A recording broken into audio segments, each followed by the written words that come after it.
বিষধর সাপের কামড়ে রাজশাহী বিশ্ববিদ্যালয়ের শাকিনুর রহমান সাব্বির নামের এক শিক্ষার্থী মৃত্যুবরণ করেছেন। সোমবার সন্ধ্যায় পদ্মা নদীর পাড়ে তিনি সাপের কামড়ে আক্রান্ত হয়ে রাজশাহী মেডিকেল কলেজ হাসপাতালে শেষ নিঃশ্বাস ত্যাগ করেন। সাব্বির রাজশাহী বিশ্ববিদ্যালয়ের মনোবিজ্ঞান বিভাগে 2016-17 শিক্ষাবর্ষের শিক্ষার্থী। তার গ্রামের বাড়ি রাজশাহীর চারঘাট উপজেলায়। সাব্বিরের বন্ধু রাকিবুল ইসলাম বিপুল জানান, মাগরিবের নামাজ শেষে কয়েকজন বন্ধু মিলে মুক্তার বাজার সংলগ্ন পদ্মার পাড়ে বসে আড্ডা দিচ্ছিলেন। সেখানে বসে জিলাপি খাচ্ছিল সবাই। জিলাপি খাওয়া শেষে তাদের মধ্যে একজন কাগজের প্যাকেট ফেলে দেয়। সেই কাগজ দিয়ে হাত মোছার জন্য আবার উঠাতে গেলে বিষধর রাসেল ভাইপার তাকে কামড় দেয়। তখন সাপটিকে মেরে ফেলে আধা ঘন্টার ভিতরে হাসপাতালে নিয়ে যাওয়া হয়, কিন্তু শেষমেশ তাকে বাঁচানো গেল না।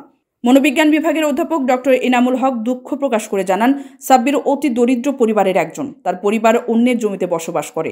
সাব্বিরকে জিজ্ঞাসা করলে একাধিকবার জানা যায় সে দারিদ্রতার কারণে চারঘাট উপজেলা থেকে এসে বিশ্ববিদ্যালয়ে ক্লাস করত এবং সে সেখানে পদ্মার পাড়ে টিউশন করাতো। গতকাল পদ্মার পাড়ে তাকে বিষধর রাসেল ভাইপারের কামড়ে সে মারা যায়। আমরা তার আত্মার মাগফিরাত কামনা করছি।